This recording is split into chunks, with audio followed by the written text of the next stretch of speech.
Hello, this is Sizwe podcast. My name is Patricia.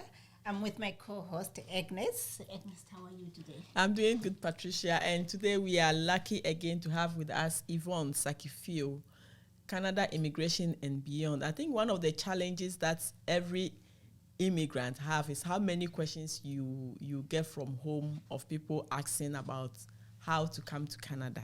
And we are privileged that every time we call on Yvonne to come and answer those questions, she's here. You are welcome, Yvonne. Thank you so much for having me today. Thank you. And Yvonne, we've been bombarded by a lot of questions, and today we have those questions. Yes. And we want to ask you a number of questions that people have been writing to us about. I'm ready. You're ready. So I think, with the exception of the outburst of a lot of visas for people coming as visitors, when they get here, like the previous time, they are asking how to change their visitor's visa into work permit. We had a lot of questions about how many work permits are available in Canada. So there are two types of work permits. Okay. One of them is an employer-specific work permit, and the other one is an open work permit. Okay. With the employer-specific work permit, it means that you can work in Canada, but only for a specific employer, which means that that employer has taken steps to hire you. A lot of times the employer has done the LMIA, which is the labor market impact assessment. Yes. So when the work permit is issued for that employer. That is the employer specific. That's correct. Does it have a timeline? So it's usually for about 2 years now, and then the employer can extend it. Okay. And on the work permit, it will also state where you can work. Okay. Right? So it has those details that limit you to who you can work for, where you can work, and for how long you can work. That's great. The second type of work permit is the open work permit. Now, this permit allows you to work anywhere, basically. You can work for any employer for how many hours. Oh, okay.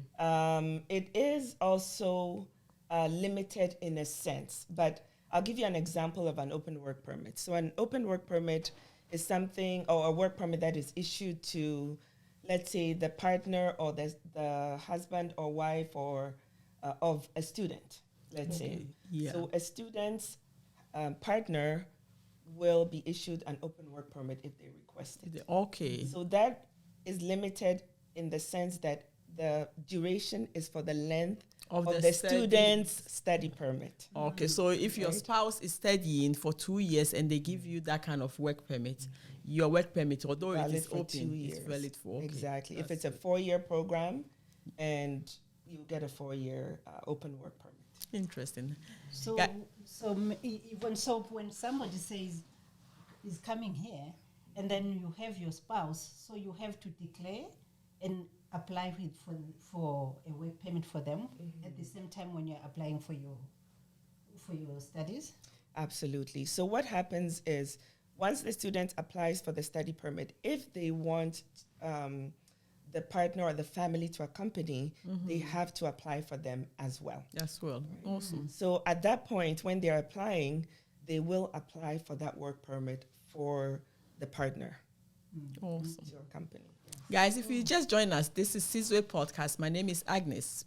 My co-host Patricia is here, and today we are very lucky again to have with us Yvonne Sakifio. Yvonne have worked on several platforms as an immigration consultant, and presently she has her own business, Canada Immigration and Beyond. When we posted the first interview that we did with her, we had a lot of questions, and we have sampled some of the questions here today for her to come and answer them. So if you want to ask her more questions, you can put your questions underneath this video, and that will give us opportunity to bring her back. Yvonne, thank you so much again. So our next question that we had is, what's the difference between tourist visa and a business visa? So a tourist visa and a business visa are still visitor visas at the end of the day. Okay. Right?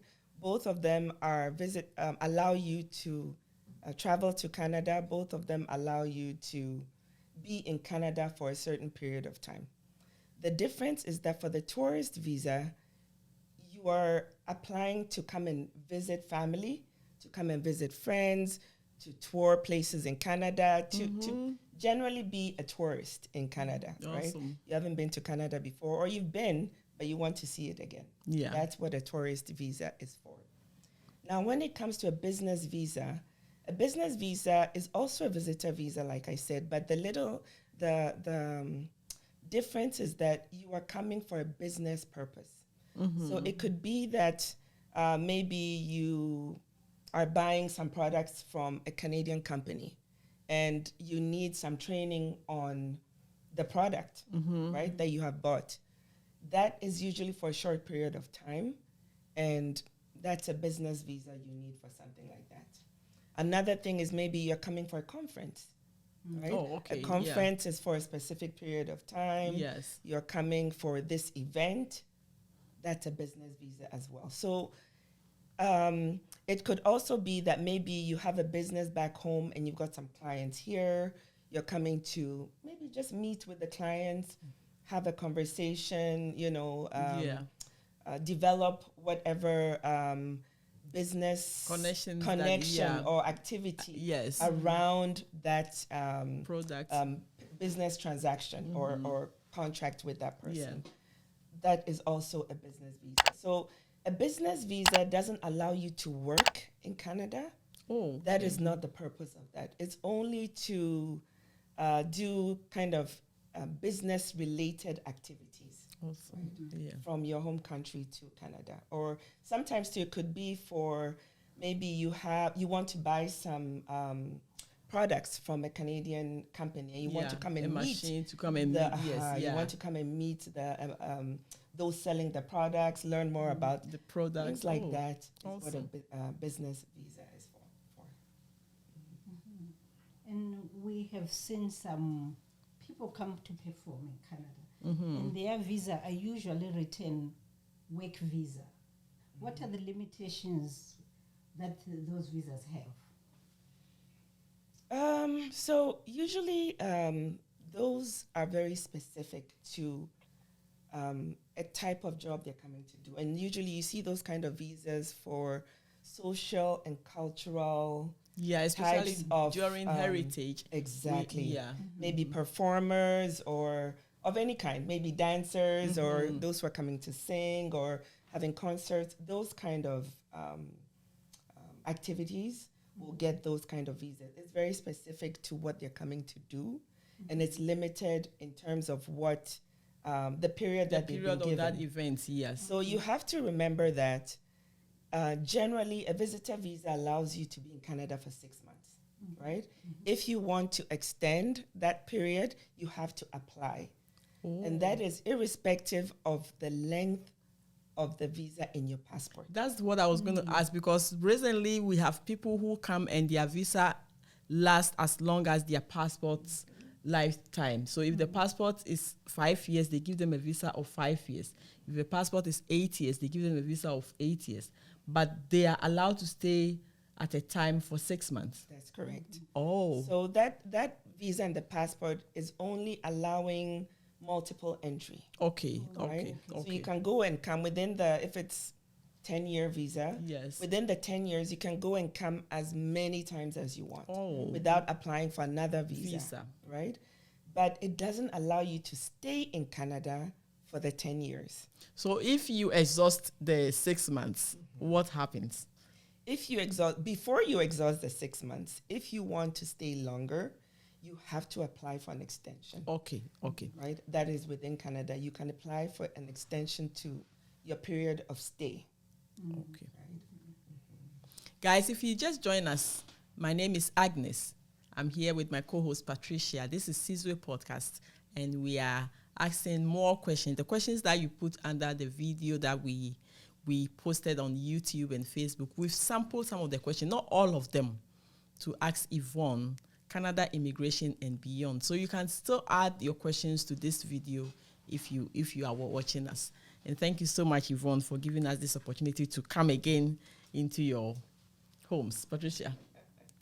And Yvonne, we've seen some students, when they come here, they get these co-op visas. Can you tell us more about that? There's been a lot of confusion about this co-op work permit. Yes. So a student coming to Canada, when they get to the port of entry, they will be given a study permit. Yes. Okay.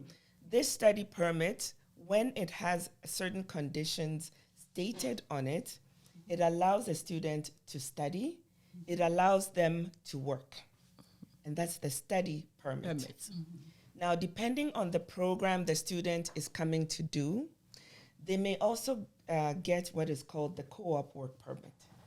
Now, this co-op work permit is specific to the practicum time during a student's study. Yes. So if the student is doing a program where like there's nursing, maybe LPN nursing, courses, exactly. there's a practicum part of that program. So that practicum can be anywhere from 2 weeks to sometimes it's a whole year. Yeah, we get as students part of that the come program. to do about 200 hours for us from the program, like the community support worker program. They're supposed to do at least 400 hours of their program in practicals. So that is when they will need that kind of visa. And that practicum is part of the program. Yes. If they do not do that practicum, they cannot graduate. Yes. Exactly. Yes. So that is what the co-op work permit is for. So during that period of practicum, that is when they are allowed to use that co-op work permit to do the practicum. Awesome. So it is not an added visa where they can use it to, because I think that is what, and guys, I'm not making this up, because they think they have the student permit that allow them to work a specific hours during the school hours, and then when they get this permit, they think it allows them to work whatever or wherever they have to work. That's true. What are the consequences if they don't obey the rules around this? Yvonne knows more. That's why I'm asking. Guys, bring your ears here. It's only at the end of it that you will bear the consequences. At the end of your program. At the end of your program of study, when you are applying for the post-graduation work permit, that is when, if you do not meet the conditions of your study permit or work permission, you could run into trouble. Oh. I know that a lot of people have, made this mistake and haven't been in trouble. But there are also those who have been in trouble. And what happens is that if immigration finds out that you were doing this kind of work on the co-op permit, which you shouldn't have been, it could affect your post-graduation work permit eligibility, which means that you will not get it, or it will be refused once you graduate from your program, which is unfortunate because most students want to get that post-graduation work permit because they can work full-time anywhere after studying, program, right? Yeah. But so those are some of the consequences of that, unfortunately. So the co-op work permit, who's written as the employer on it? Yes, so you will see on the co-op work permit, how to identify it is that the employer will show the school that the students will be attending. That means it is the school that's supposed to post you to your places of practicum. That's right. And that employer has to report to the school that, you have completed your 200 hours or you have completed the practicum time. That's correct. Okay. Another thing to identify is within the conditions at the bottom, you will see that it will say something like integral part of studies or education, something related to education. To your education, not to work. Exactly. Okay. Exactly. Okay. Guys, if you just join us, this is Sizwe Podcast, and we are still going through the questions that some of you posted on Facebook, YouTube, when we brought Yvonne here the second time. This is a third time, and I think this is not going to be the last. Patricia, you have another question? I'm checking the Okay, questions. so whilst Patricia is checking, I have a question here, and it says that if a visitor who is already here in Canada gets admission in a school, is that person supposed to go back and apply for student permits before they come if the school have already approved their admission? So this question it sounds like it's specific to those who are already in Canada. Here, yes. And So they they're are most on likely- visitor's visa. Exactly. Now a school has given them an admission. What is the next step? Okay. So when you have status in Canada, so when your visitor visa is still valid, which means you are within The 6 the months. 6 months Okay. period, 6 months. 6 months Yes. period. Or you have Um, extended it and or they you have have- given it to you. Exactly. Okay. Exactly. So you have status in Canada.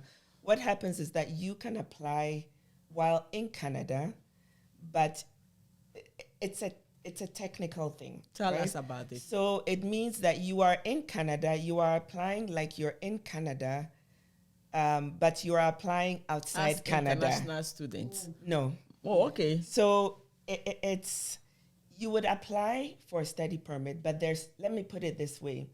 There's an additional form you need to complete in that application process to show that although you are here as a visitor, you are applying outside Canada. Yes, applying as an international student. Is that right?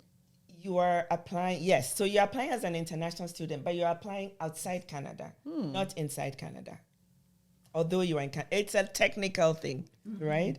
And that is why, guys, you need Yvonne. So if you are here in Canada and you decide that you don't just want to be a visitor, you have a school and the school has approved. You see, there was something my father always say. You can look for the science of making a chair. In my village, you call it a stool.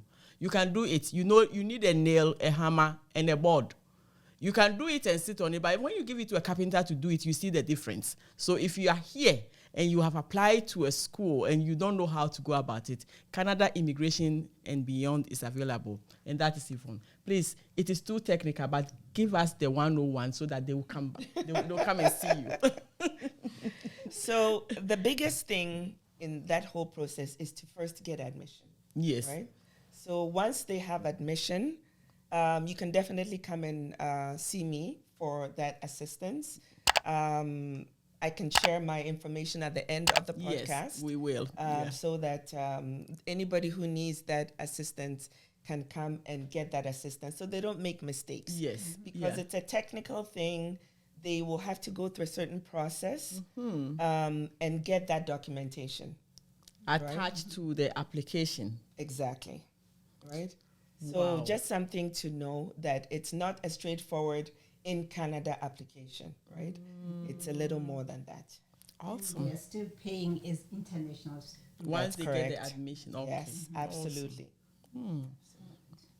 And people are still going back to the LMIA thing. I'm telling you, yeah. That's a big It's a big here. thing, yes, we have absolutely. one more question from somebody who's asking. They see a lot of adverts about LMIs. Are they genuine? Should people fall for those things? That's a good question. And I've had a lot of people forwarding me messages they've received, promotions. Promising them so of many things. jobs Talking and about yes. instant jobs. Yes. And so one thing I always say is that there's certain things that are a red flag. Okay. That it's hard for me to verify each and every ad and say this is genuine, this is not. But one thing I do want to share with your audience is the red flags. Okay. So that's good. there's no instant work permit. There is. It's a process. There's no such thing. So it's a process. So if you see an ad telling you, oh, instant work permit. Work permits. Yeah. That There's should be a job flag for already you. waiting for you in Yeah. Canada. Secondly, if it's a job from you're coming from outside, then most likely should be an LMIA. Yes. Right? And they add that. Yeah, Like they're yes. advertising. Yes. As if they will offer that. Yes. As if they are the one going to go through the process and then One thing I find too with people don't ask questions, it's true. right? Because if there's an LMIA, you should be able to ask to see the LMIA. Yes. Right? Yeah. You have every right if somebody is offering you a job to say, oh, because you need that LMIA to apply for the to work apply for permit. the yes. So why can't you see the LMIA? Ask the question, right? I want to see the LMIA, Yeah. I want to see the employer who is ready to give Exactly. me the job. right? Thirdly, The LMIA process is an employer process. So if they're asking you to pay something for the LMIA process, it's a red flag. It's a red okay. Right? Those are some of the things. There are many more, but those are some of the things that, once you see those ads offering free this and free that, and there's very little that is free, right? Yes. Very little. So just be mindful of it and ask those questions so that you know what you're getting into. Awesome. Okay. Guys, if you just joined us, this is Sizwe Podcast. My name is Agnes. I'm here with my co-host Patricia, and we are lucky once again to have Yvonne Sakifio. Her business name is Canada Immigration and Beyond, and we have dealt a lot about student visa, other visas that you can come to Canada with, and today we've moved from how to apply for a school here if you are a visitor, and she has explained that the biggest questions, like Patricia said, has centered around work permits and LMIA. Somebody sent this question, Yvonne, and she says that how many types of LMIA are there? And I think, if I'm not mistaken, is it not the same one that you answered from my first question, that how many types of work permits are there? Is that or there's a difference? It's a little different. Oh, okay. I think, then I'm not mistaken then. So let me give a general view. Okay. And then I think we need more time in another okay, guys, session to talk more about the LMIA. So the LMIA, there's employer specific, and there's also so I talked about the employer applying for the LMIA, and then the work permit will be issued for that employer. We talked about that at the beginning. Yes, yeah. Then there are certain categories of LMIAs where the employer, so Canada has made a list of certain occupations. Okay. Where the LMI process is a little quicker for in-demand occupations. So for instance, IT, information technology kind of jobs, those ones, if an employer is looking for somebody in that field, it can be a little quicker. Right? So there are a few other ones kind of hidden in there where there are even jobs without that LMIA, that are LMIA exempt. Okay, yeah, right? that's also in the question. So I think after that you can also put that one out. Just I'll give example. Okay, how about please, that? Yeah. So where certain jobs are in demand, right? Canada has made up a certain listing of those kind of occupations where they don't need LMIAs, right? So I'll give you an example. Okay, so a visiting professor in a university, yes, they don't need LMIA.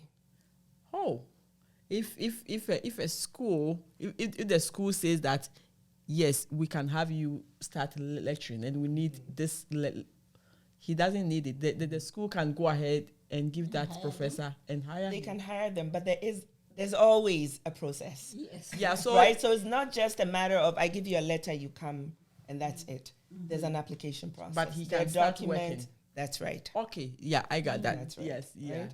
So there is something they have to go through, but it's not the same as somebody who's coming to work and needs an LMIA. Okay.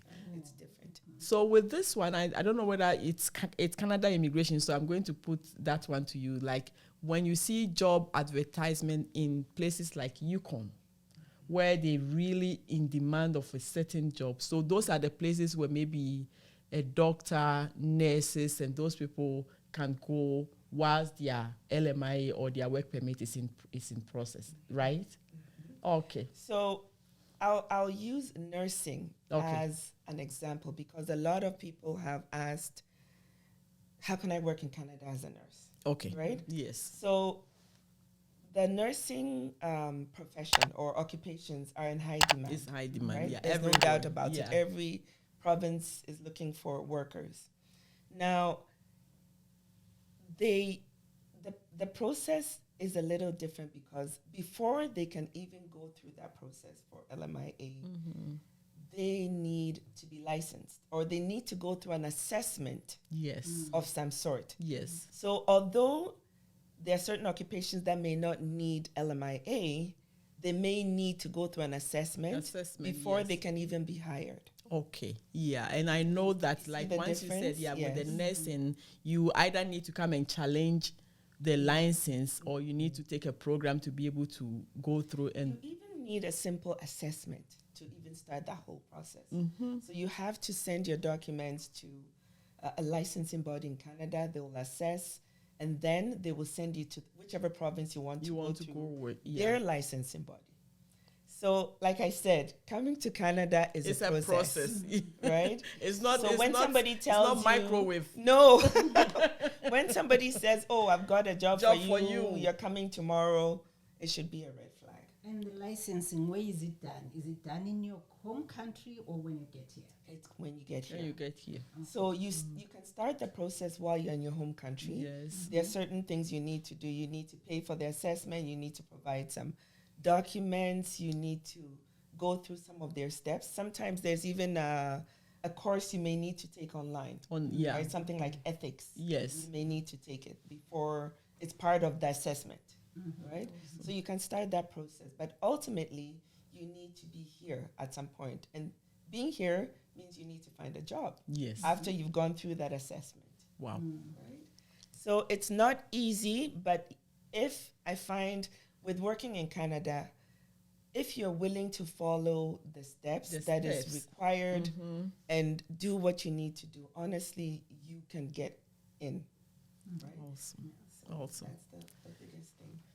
I don't want to go through all the questions again. It's almost about 38 questions that we got underneath our Facebook video. And when I came here, my employer told me, Agnes, this is the land of opportunity. And I think it is true. Take advantage of it. This is Sizwe Podcast. Patricia. Okay, we're coming to a close today. And Yvonne, thank you very much for coming here to answer our questions, to answer our audience's questions. So thank you. And we'll bring you back. Thank you so much for having me. It's always a pleasure. Thank you. Bye.